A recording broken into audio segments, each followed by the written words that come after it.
On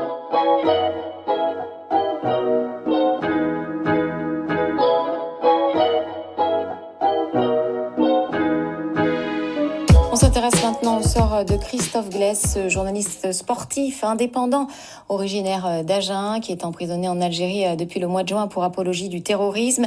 Ses parents ont pu le voir il y a quelques jours. Ils ont témoigné de cette rencontre au festival Nouvelle Confluence dans le Lot-et-Garonne. Un moment empreint d'émotion et de solidarité. Ce n'est pas un combat contre l'Algérie, c'est un combat pour la liberté de la presse, pour des valeurs universelles. C'est le message que Francis Godard a porté devant les Lot-et-Garonnais quelques jours après son retour d'Algérie. On lui a apporté une information extrêmement importante, c'est la mobilisation qui naît autour de lui, et ça il n'en savait strictement rien. Pour le moral, c'était bon pour lui, il sait qu'il n'est pas seul. Depuis sa condamnation le 29 juin dernier à 7 ans de prison pour apologie du terrorisme, le journaliste Christophe Glaise a pu revoir ses proches fin août, la première fois depuis plus d'1 an. Il est quand même très angoissé pour la prochaine étape, le procès en appel, et qu'il espère que la mobilisation en France aidera à la justice algérienne à être un peu plus clémente.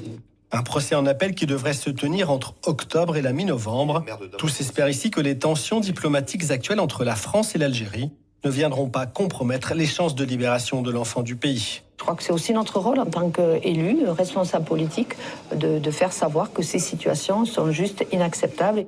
Grand témoin de cette 6e édition du festival Nouvelle Confluence, Cécile Duflot est venue apporter son soutien à la famille du journaliste. Défendre la liberté de la presse, la liberté du travail des journalistes, c'est fondamental. Et évidemment, être aux côtés de la famille de Christophe Glaise, c'est très important parce qu'on voit bien que la situation dans laquelle il se trouve est totalement insupportable. Insupportable aussi pour la grand-mère de Christophe Glaise. À bientôt 103 ans, elle n'attend plus qu'une chose. Qu'ils reviennent, voilà, qu'ils reviennent, c'est tout. C'est tout ce que je veux.